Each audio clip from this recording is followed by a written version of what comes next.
house at Hollow Hill. I never thought buying a house would feel so surreal. The moment I signed the papers, I felt both a sense of accomplishment and a gnawing unease I couldn't quite place. Maybe it was the sheer size of the house, it was far larger than what I needed.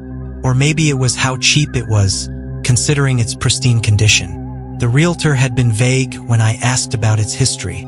A bit old, she'd said with a forced smile, but solid bones. The last owner, well, they left in a hurry. She didn't elaborate and I didn't press. At that price, I was willing to overlook the house's past. The house itself was perched at the end of a long, tree-lined road on the edge of a hill. Its Victorian architecture stood stark against the horizon, with tall, narrow windows and an imposing turret that gave it an almost watchful appearance. It was the kind of house that belonged in a Gothic novel. The first few days passed uneventfully. I spent them unpacking and familiarizing myself with the creaks and groans of the house. The floorboards protested underfoot, and the wind had a way of howling through the old chimney. It was a bit unsettling at night, but I told myself it was just an adjustment period. Then came the noises. It started subtly, a faint tapping sound, like fingernails on glass, coming from the windows of the turret room. I dismissed it as tree branches swaying in the wind, though the nearest tree was at least 10 feet away. The tapping grew louder on the second night, and by the third, it had become a steady, deliberate knock. Always at the same time, 3:12 a.m. I tried everything to explain it. I inspected the windows for loose frames, searched the attic for rodents, and even stayed awake, flashlight in hand, to catch the source of the noise. But every time I entered the turret room, the sound stopped. By the end of the week, I was exhausted. The house seemed determined to keep me on edge. Doors would creak open on their own. Shadows would stretch unnaturally long in the dim light, and I could never shake the feeling of being watched. I told myself it was paranoia, a mix of stress and lack of sleep. That is, until I found the diary. It was hidden behind a loose panel in the wall of the master bedroom. A small, leather-bound journal, its pages yellowed and brittle. The handwriting inside was neat but hurried, as if the writer had been in a rush to get their thoughts down. The entries were from a woman named Eleanor, dated over a century ago. She wrote about her husband, a man named Thomas, who had built the house. At first, the entries were mundane, detailing their life together. But as I read further, the tone shifted. Eleanor began to describe strange occurrences. Whispers in the night, cold spots in the halls, and the feeling of being watched. She wrote about Thomas spending long hours in the basement, refusing to tell her what he was doing. One entry, dated February 3, 1892, sent a chill down my spine. Thomas has changed. He barely speaks, and when he does, it's not his voice. There's something in this house, something he brought here. I fear it won't let us leave. The last entry was a single sentence scrawled across the page. The house belongs to it now. I slammed the diary shut, my hands trembling. For the first time, I felt truly afraid of the house. I decided to leave the next day, even if it meant abandoning everything. That night, the house made its displeasure known. It started with the temperature. The air grew frigid, my breath visible in the dim light. The tapping at the turret window began again, louder and more frantic. Then came the whispers. They were faint at first, like wind slipping through cracks in the walls. But soon, they grew louder, echoing through the house. Multiple voices, overlapping, speaking in a language I couldn't understand. I grabbed my phone, intending to call for help, but the screen was black. No signal. The lights flickered, then died, plunging the house into darkness. I lit a candle and grabbed a heavy flashlight from the kitchen.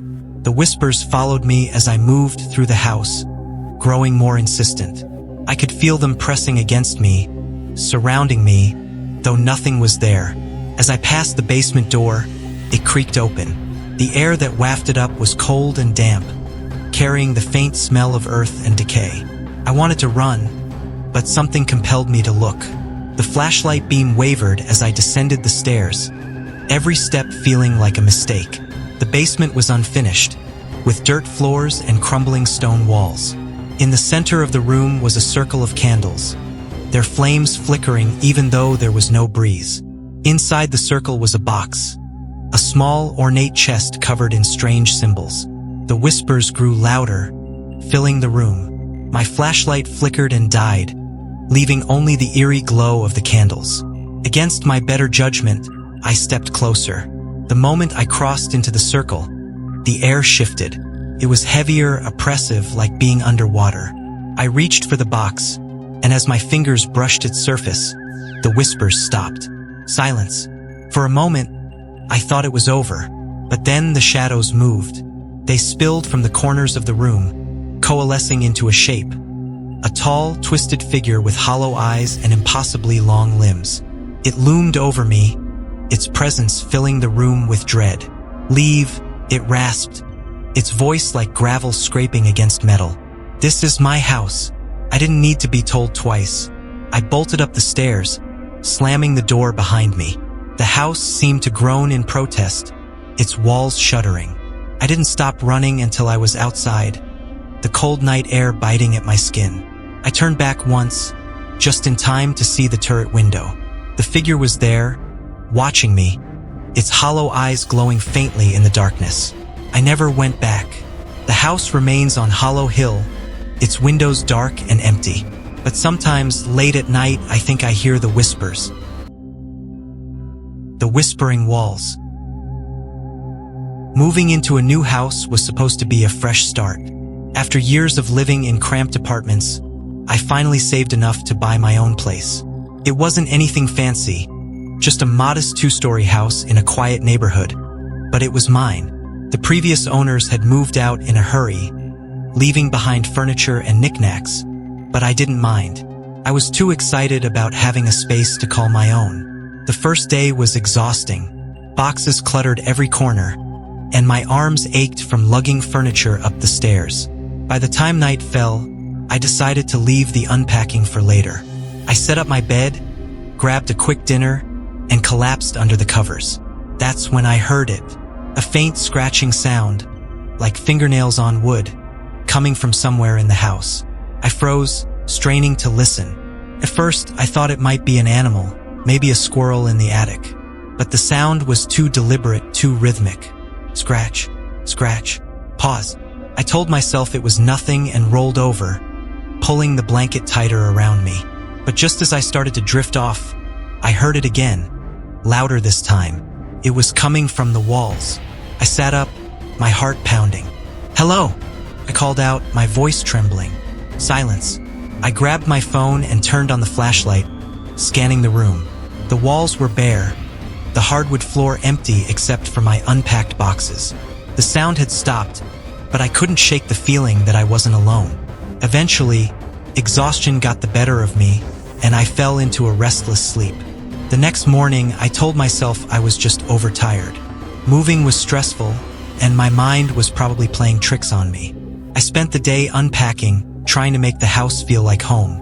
But as the sun dipped below the horizon and shadows stretched across the walls, that uneasy feeling returned. I was in the kitchen, unpacking dishes, when I heard it again. Faint whispers like voices carried on the wind. I turned off the faucet, holding my breath. The whispers grew louder, more distinct. They seemed to be coming from the vents. Setting the plate down, I crouched beside the vent and pressed my ear to the grate. The voices were muffled, but I could make out fragments of words. "Not safe. Leave now." A chill ran down my spine. I yanked the vent cover off and shone my flashlight inside. The duct was empty, just a dark, hollow tunnel stretching into the house. But the voices had stopped. I spent the rest of the night in the living room, every light in the house blazing. I tried to convince myself that it was just the old ventilation system creaking or maybe even an echo from outside. But deep down, I knew better. The following days grew worse. The whispers became more frequent, always just out of reach, as if the house itself was speaking. Doors creaked open on their own, and the faint scent of something rotting began to linger in the air. One night, I woke to find my bedroom door wide open. I was certain I'd closed it before going to bed. As I got up to shut it, I noticed something on the floor, long, dark scratches gouged into the wood, leading from the doorway to the foot of my bed. I grabbed my phone and called the previous owner. "Did you notice anything strange about the house when you lived here?" I asked, trying to keep my voice steady. There was a long pause on the other end of the line. Finally, the man sighed. "We didn't want to scare you off," he admitted. "But yeah, weird stuff happens in that house. We'd hear noises, see things move on their own. We thought it was just old house quirks at first, but it got worse. Much worse." "What kind of worse?" Another pause. Things started appearing. Shadows, figures. I don't want to talk about it. Just be careful." The line went dead. That night, I barricaded myself in the bedroom, pushing the dresser in front of the door, but it didn't help. Around midnight, I woke to the sound of footsteps on the stairs. Slow, deliberate, and impossibly heavy. They stopped just outside my door. "Who's there?" I whispered, clutching the lamp beside my bed. The footsteps resumed, pacing back and forth in the hallway. Then, as suddenly as they'd started, they stopped. I didn't sleep for the rest of the night. The next day, I decided to search the house. Something about this place felt wrong, like it was hiding a secret. I started in the basement, where the air was colder and the smell of rot was stronger. The basement was cluttered with old boxes and furniture, but one corner drew my attention. The floorboards there looked different, newer than the rest of the house. My heart pounded as I pried them up, revealing a hidden space beneath. Inside was a small, dark crawl space. The air was thick, and my flashlight flickered as I shone it inside. At first, I saw nothing but dirt and cobwebs. But then my light caught something. A small wooden box. I reached in, pulling the box out. It was old, the wood warped and splintered. Inside were photographs yellowed with age. They showed a family, parents and 2 children, standing in front of my house. Their faces were solemn, their eyes empty. As I flipped through the photos, I noticed something disturbing. In every picture, there was a shadowy figure in the background. A tall, featureless silhouette, standing just behind the family. The last photo made my blood run cold. It was taken in the living room, and the figure wasn't in the background anymore. It was standing in the center of the room, its face turned toward the camera. The whispers started again, louder this time, surrounding me. "Leave! Run!" I dropped the box and scrambled out of the basement, slamming the door behind me. But the whispers didn't stop. They followed me, growing louder, more desperate. The house felt alive, its walls closing in around me. Shadows danced in the corners of my vision, and the air grew suffocating. I grabbed my keys and ran for the front door, but it wouldn't budge. The whispers turned to screams, high-pitched, guttural wails that seemed to come from the very foundation of the house. The lights flickered, and the shadows coalesced into a figure. A tall, dark silhouette standing at the top of the stairs. Its head tilted, and though it had no eyes, I felt its gaze on me. "Get out," it rasped, its voice deep and inhuman. With a final burst of strength, I threw myself against the door. It flew open, and I stumbled into the cold night air. I never went back to the house. The next day, I sold it to a developer who planned to tear it down. But sometimes, in the dead of night, I still hear the whispers, the echoes within. When I first saw the house, it looked perfect. A charming craftsman on a quiet cul-de-sac, surrounded by towering pines. It was everything I'd been searching for. The realtor called it a hidden gem, and I believed her. Sure, it needed a little work. Some creaky floorboards, chipped paint, but it had character. And it was a steal. Too much of a steal now that I think about it. From the moment I moved in, something felt off. It wasn't anything obvious at first, just small things. The way the air felt too heavy in certain rooms. The way the shadows seemed darker than they should have been. I dismissed it as first-week jitters. After all, moving into an old house by yourself can be unsettling. But then the noises started. The first time I heard it, I was unpacking boxes in the living room. A soft, rhythmic tapping coming from the far corner of the room. I froze, listening. Tap, tap, tap. It was so faint, I thought I might have imagined it. But as I moved closer to the corner, the sound stopped abruptly. Old house, I muttered to myself, trying to sound convincing. It's just settling. But the next day it happened again. And this time it was louder.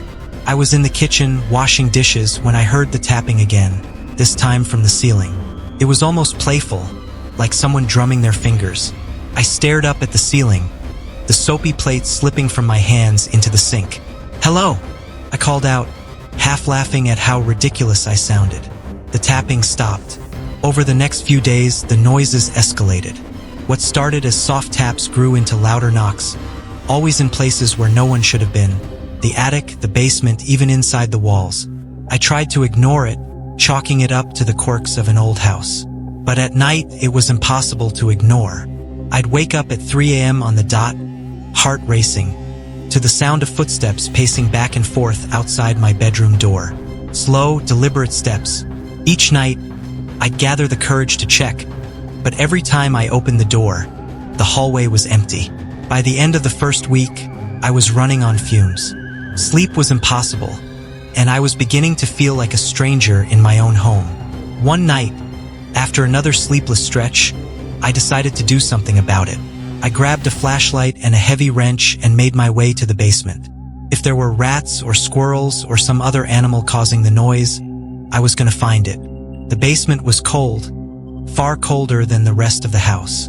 My breath fogged in the beam of the flashlight as I descended the creaky wooden steps. The air smelled damp, earthy, with a faint metallic tang that made my stomach churn. The tapping had stopped the moment I entered the basement, replaced by an unsettling silence. The room was empty, save for a few old crates and an ancient furnace that looked like it hadn't been used in decades. But as I turned to leave, the flashlight flickered, and the beam caught something on the far wall. A door. It was small, barely 4 feet tall, and made of heavy, weathered wood. It wasn't in the floor plan, and I hadn't noticed it during my initial walkthrough of the house. My heart pounded as I approached it. The door had no handle, only a rusted latch that looked like it hadn't been touched in years. As I reached for it, a cold draft seeped from the cracks, carrying with it a faint, acrid smell. I hesitated. Every instinct screamed at me to leave it alone, to turn around and go back upstairs. But something compelled me forward. The latch was stiff, but it gave with a groan, and the door swung inward. The space beyond was dark, and my flashlight barely penetrated the gloom. The air was thick, heavy, like stepping into another world. The room was empty, except for a single wooden chair in the center. On the chair was a doll, a tattered thing with button eyes and a crooked smile stitched into its face. My stomach twisted. Something about the doll felt wrong, like it didn't belong. As I stepped closer, the basement door behind me slammed shut. I spun around, the flashlight beam shaking wildly. "Hello!" I shouted, my voice echoing in the confined space. The room answered with a low, guttural whisper. "Get out!" The words weren't loud, but they reverberated through the space, sending a chill down my spine. I turned back to the chair, but the doll was gone. The flashlight flickered again, plunging the room into darkness. Panic set in, and I stumbled toward the door, yanking at the handle. It wouldn't budge. Behind me, the whispers grew louder, overlapping, a cacophony of voices speaking in a language I didn't understand. Then I felt it, cold breath on the back of my neck. I screamed, throwing myself against the door. It flew open, and I scrambled up the stairs, slamming the basement door behind me. The house was silent again, but the oppressive feeling remained. The next morning, I called a contractor to inspect the house. He arrived with a team, and I led them to the basement, pointing out the hidden door. But when we got there, the door was gone. The wall where it had been was seamless, as though it had never existed. I sold the house a month later, losing a substantial amount of money in the process. I didn't care. I just needed to leave. But sometimes, late at night, I still hear the tapping. The house on Briarwood Lane. When I bought the house on Briarwood Lane, it felt like a dream come true. It was everything I had ever wanted. A sprawling 2-story Victorian with wraparound porches, ornate detailing, and a yard full of ancient oaks. The price was suspiciously low, but I chalked it up to luck. After all, who was I to question good fortune? The first few days were uneventful. I spent them unpacking, arranging furniture, and trying to make the cavernous old house feel like home. The rooms had a certain charm, with their high ceilings and intricate woodwork, but there was something about the silence that unsettled me. It wasn't just quiet. It was oppressive, as though the house was holding its breath. On the fourth night, I woke to the sound of footsteps. At first, I thought it was just the creaks and groans of an old house settling. But these weren't random. They were deliberate, slow, and heavy, moving down the hall outside my bedroom. I sat up, my heart pounding. "Hello!" I called out, my voice shaking. The footsteps stopped. I grabbed my phone, the flashlight casting long, trembling shadows across the walls. Slowly, I opened the bedroom door and peered into the hallway. It was empty.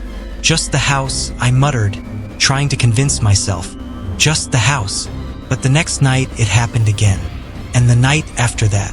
By the end of the week, the footsteps weren't just confined to the hallway. They echoed through the entire house, moving from room to room as though someone, or something, was searching for something. One night, I decided to stay up and confront whatever was making the noise. Armed with a kitchen knife and a flashlight, I sat in the living room, waiting. The footsteps began at 2:17 a.m. They started upstairs, moving toward the staircase. My grip on the knife tightened as the sound descended, each step deliberate and measured. "Who's there?" I shouted, my voice breaking the silence. The footsteps stopped.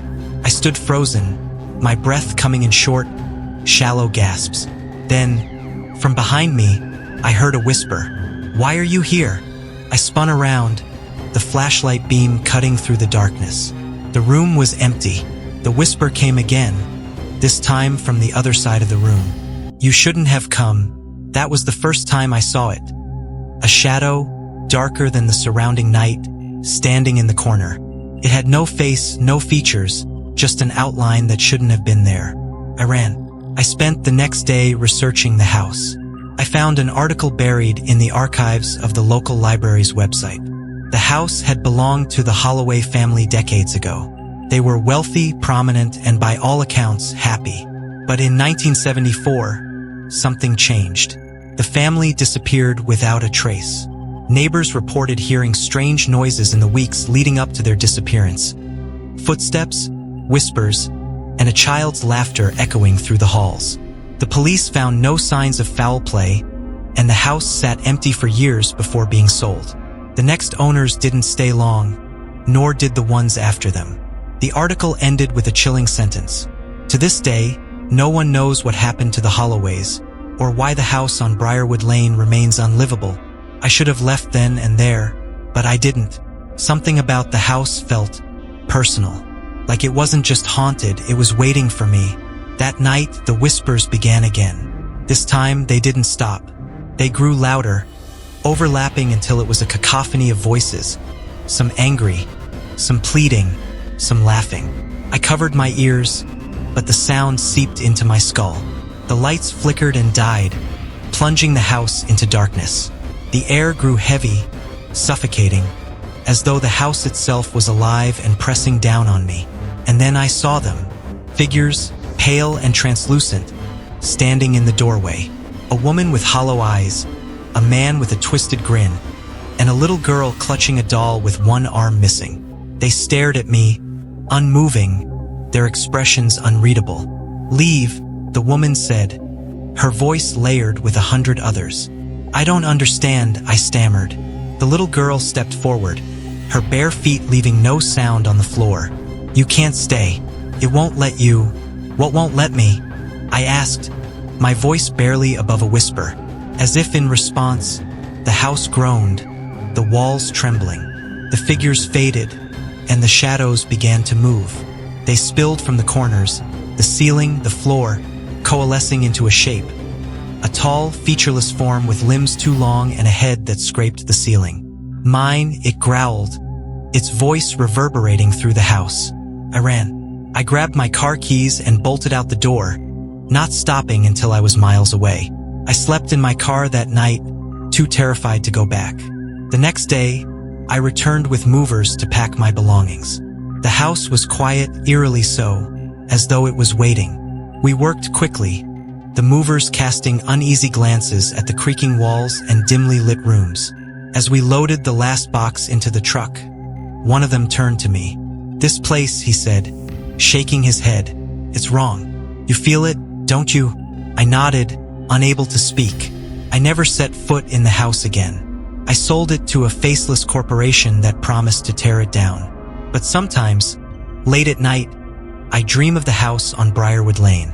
I hear the footsteps, the whispers, and the voices calling my name.